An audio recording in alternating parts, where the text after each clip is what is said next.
The Tirpitz had as much of a psychological impact as a military one. It was nicknamed the Beast, and the British were terrified of it. Imagine a ship so massive, it became the stuff of legends. We were beginning to think that it really was unsinkable. The Tirpitz, a titan of the Third Reich's fleet, was not just a battleship. It was Hitler's billion-dollar toy, a floating fortress that struck fear into the hearts of its adversaries during World War II. This is the strongest ship of the world and never can sink. Birth of a Leviathan. The story of the Tirpitz begins in the interwar period, a time when nations were secretly bolstering their navies, itching for power, or perhaps gearing up for another conflict. Amidst this, Germany, under the leadership of Adolf Hitler and the Third Reich, embarked on an ambitious project to construct a ship that would epitomize its naval revival and challenge the naval supremacy of the British Royal Navy. Named after Grand Admiral Alfred von Tirpitz, the architect of the Imperial German Navy's fleet, the Tirpitz was more than just a ship. It was a statement. Its construction began on November 2, 1936, at the Kriegsmarinewerft Wilhelmshaven, a clear defiance of the Versailles Treaty's restrictions. Launched on April 1, 1939, the Tirpitz was the twin sister of the famed battleship Bismarck and represented the pinnacle of German naval engineering. With a displacement of over 50,000 tons, the Tirpitz was a marvel of modern warfare, boasting a length of 251 meters and a beam of 36 meters. Its armor, a thick skin of steel, protected it from enemy fire, with belt armor up to 320 mm thick and turret faces even thicker. This floating fortress was propelled by 3 steam turbines reaching speeds up to 30 knots, an impressive feat for its size. The armament of the Tirpitz was a clear indication of its intended role as a dominator of the seas. It was outfitted with 838 centimeters SK C-34 guns in 4 twin turrets, capable of hurling 800-kilogram shells up to 34 kilometers. Accompanying these were 12 15 centimeters guns, 16 10.5 centimeters anti-aircraft guns, and an array of smaller calibers for close-range defense. The ship also carried up to 8 Arado R-196 seaplanes for reconnaissance, emphasizing its strategic flexibility. However, the construction of the Tirpitz was not just an engineering endeavor, it was a political maneuver, costing the equivalent of 200 million Reichsmarks.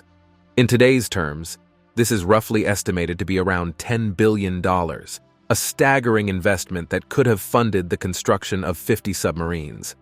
This colossal expenditure highlighted the Nazi regime's willingness to invest in symbols of power and technological marvels, showcasing the Tirpitz as the epitome of their ambition to rule the waves. The strategic purpose of the Tirpitz extended beyond mere intimidation. It was conceived as the centerpiece of the Kriegsmarine's battle fleet, tasked with disrupting Allied shipping routes and engaging enemy naval forces. The presence of such a behemoth in the North Atlantic and the Arctic Ocean posed a significant threat to the Allies, necessitating considerable resources to counter its potential havoc. Despite its fearsome capabilities, the Tirpitz's operational history would be marked by strategic caution.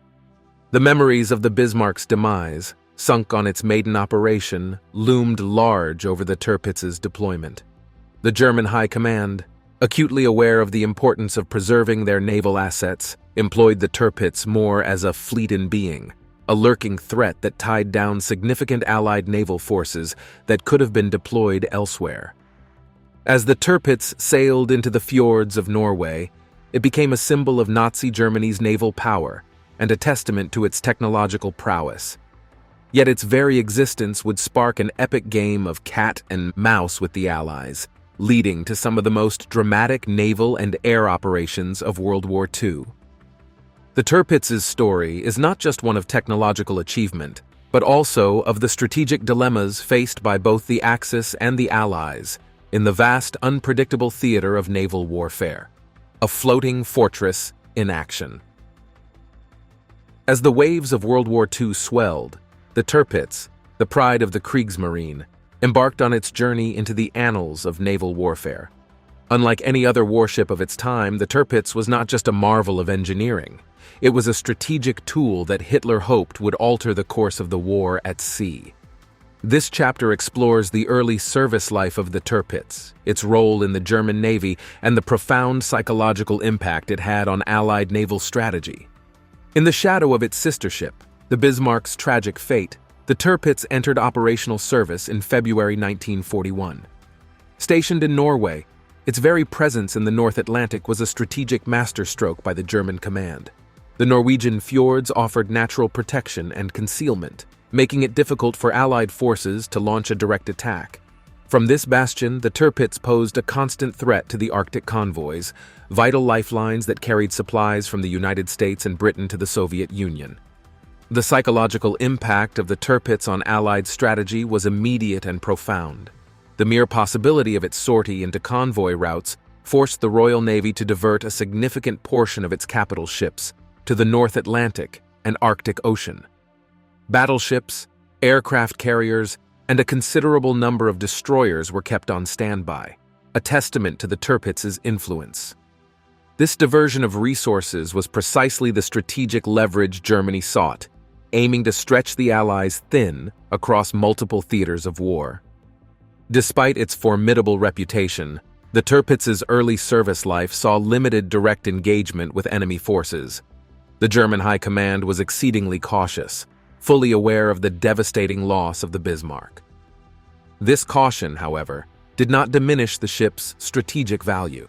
In fact, the Tirpitz's ability to tie down Allied naval forces without firing a single shot in combat is a fascinating study in the power of psychological warfare at sea. The first significant operation involving the Tirpitz was Operation Sportpalast in early 1942. Although the operation did not result in direct engagement with the enemy, the movement of such a colossal battleship towards the Arctic Ocean sent shockwaves through the Allied command. The British Royal Navy scrambled its forces, fearing a repeat of the devastation caused by the Bismarck. Yet the operation revealed the challenges of operating a ship of the Tirpitz's size in the treacherous waters of the North Atlantic, further shaping the German strategy of using the battleship as a fleet in being. The Tirpitz's presence in Norwegian waters was a double-edged sword. While it provided a strategic advantage, it also made the ship a prime target for Allied forces. Numerous attempts were made to neutralize the threat it posed, from submarine attacks to daring commando raids. Each of these operations, though unsuccessful, underscored the immense effort the Allies were willing to expend to sink the Tirpitz. The ship's ability to withstand these attacks added to its legend, becoming a symbol of resilience and a constant thorn in the side of the Allied naval strategy. The psychological warfare extended beyond the Allied military command to the home front. News of the Tirpitz, often embellished, made headlines, stirring public anxiety about the potential havoc it could wreak on the convoys. The British government, aware of the ship's impact on morale, initiated a propaganda campaign to reassure the public and servicemen alike that measures were in place to counter this threat. In a strategic twist, the very factors that made the Tirpitz a formidable force also limited its operational effectiveness. The fear of losing another precious battleship like the Bismarck led to an overly cautious deployment strategy by the Germans. The Tirpitz spent much of its early service lurking in the fjords, a latent threat that never fully unleashed its potential on the open seas. This paradox of power immense capability restrained by caution defined the early operational life of the Tirpitz. The Shadow War in the Arctic. In the icy waters of the North Atlantic and the Arctic Ocean, a shadow war unfolded, a battle not just against enemy fleets but against the very elements themselves.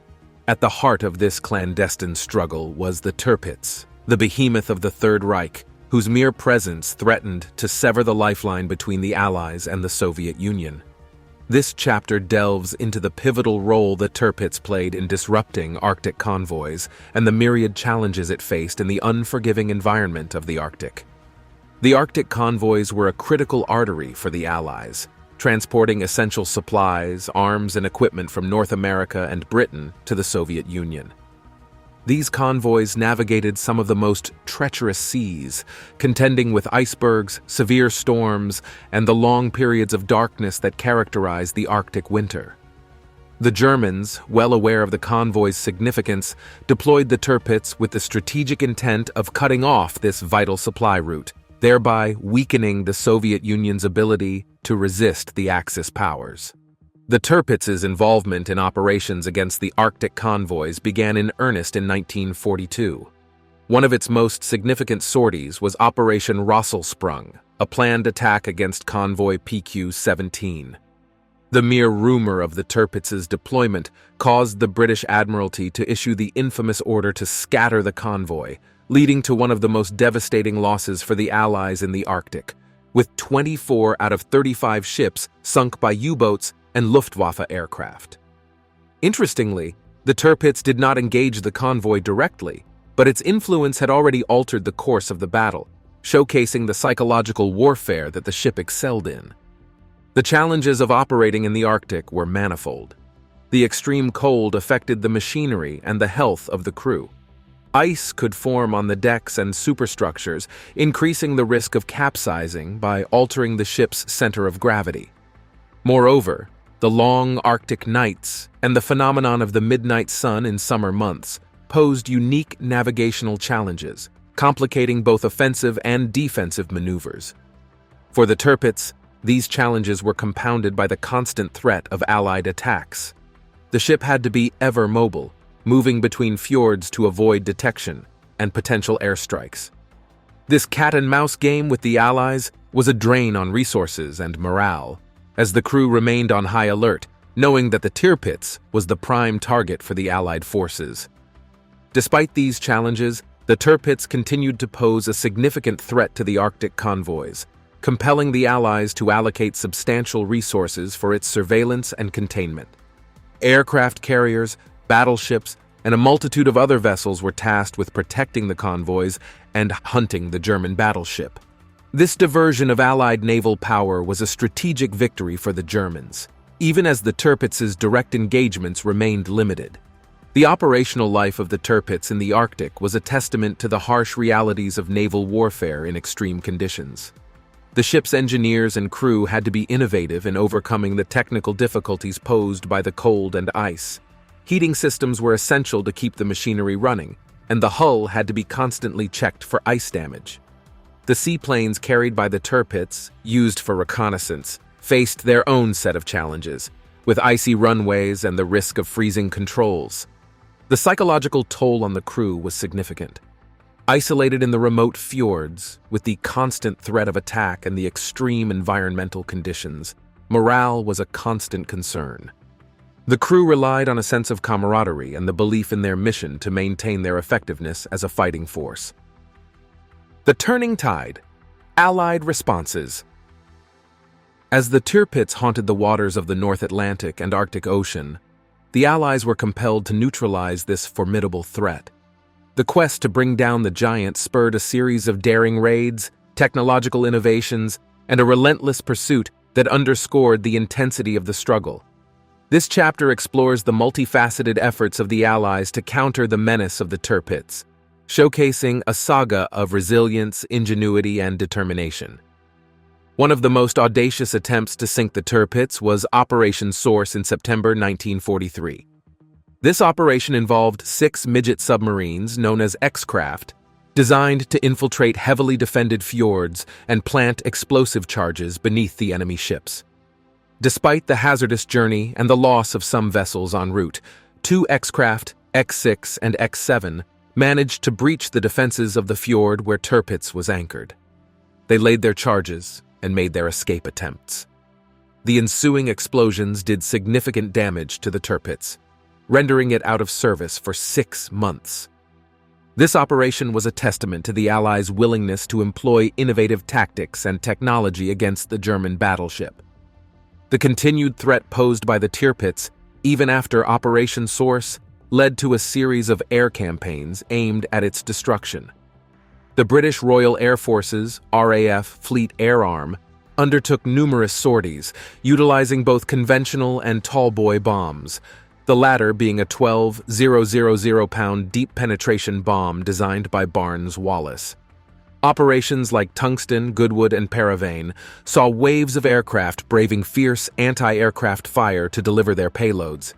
These operations inflicted further damage, necessitating extensive repairs to the Tirpitz and keeping it docked for extended periods. The air campaigns highlighted the evolution of aerial warfare, demonstrating the capacity of air power to challenge even the mightiest of naval vessels. The Allied response to the Tirpitz challenge was not just about brute force. It was also a story of technological innovation. The development of the Tallboy bomb is a prime example. Designed to penetrate deep into the earth or through concrete before detonating, the Tallboy was an ideal weapon against the heavily armored Tirpitz. Additionally, the use of mini-submarines in Operation Source showcased the Allies' innovative approach to naval warfare, deploying cutting-edge technology to confront the Axis powers. The culmination of the Allies' efforts to neutralize the Tirpitz came with Operation Catechism on November 12, 1944. By this time, the battleship had been moved to Tromsø Fjord, its operational capabilities severely limited by previous attacks. The RAF launched a massive air assault involving Lancaster bombers equipped with Tallboy bombs. The precision and sheer force of the attack proved devastating. 2 direct hits and a near miss caused the Tirpitz to capsize, finally silencing the threat it posed. The operation was a defining moment in the Allied campaign against the German Navy, marking the end of the Tirpitz's reign in the Arctic waters, the final stand of the Tirpitz. The saga of the Tirpitz, a symbol of Nazi Germany's maritime power, reached its dramatic climax in the cold waters of Tromsø Fjord on November 12, 1944. This chapter delves into the decisive final attacks by the Allies, the sinking of the Behemoth, the aftermath, and the human cost of this relentless pursuit. It is a story of closure, tragedy, and the inevitable end of what was once considered an invincible fortress at sea. After enduring numerous attacks and sustaining significant damage, the Tirpitz's final hours unfolded during Operation Catechism, a meticulously planned assault by the Royal Air Force's RAF Bomber Command. The operation saw Lancaster bombers from the 617 and 9 squadrons flying from bases in northern Scotland, equipped with the formidable Tallboy bombs. The weather, often the protector of the Tirpitz, offered no sanctuary that day, as clear skies provided the bombers with an unobstructed path to their target. The attack was precise and devastating. Of the 32 Lancasters that participated, several scored direct hits on the Tirpitz, with one Tallboy penetrating the deck and detonating deep within the ship. The explosion was cataclysmic, tearing through the battleship's vitals, igniting munitions, and triggering a massive internal blast. Within minutes, the Tirpitz listed severely to port, capsized, and sank, taking with it over 1,000 sailors. This final act was a testament to the Allies' determination to eliminate the Tirpitz threat, showcasing the effectiveness of aerial power against naval targets. The sinking of the Tirpitz was more than a military victory for the Allies. It marked the end of the German surface fleet's threat in the North Atlantic and Arctic Oceans. For the sailors aboard and their families, however, it was a tragic loss. The casualty figures were staggering, with approximately 1,000 lives lost in the final attack. Many were trapped inside the hull as it flipped, unable to escape the cold, dark confines of the sinking ship. The loss resonated deeply within the German Navy and among the Norwegian civilians who witnessed the event. In the immediate aftermath, rescue efforts were launched to save those trapped or thrown into the icy waters. Norwegian civilians, along with German forces, worked to pull survivors from the sea, but the scale of the tragedy overwhelmed their efforts. The community around Tromsø was marked by the disaster, the fjord becoming a grim reminder of the war's reach. The destruction of the Tirpitz closed a chapter in the Allies' strategic campaign to secure the North Atlantic and Arctic shipping lanes. The resources and efforts dedicated to tracking and attacking the battleship were immense, involving countless sorties, innovative tactics, and a significant commitment of manpower and material. The relentless pursuit of the Tirpitz underscores the strategic importance the Allies placed on neutralizing this single asset, reflecting its symbolic and tactical value to the Axis powers.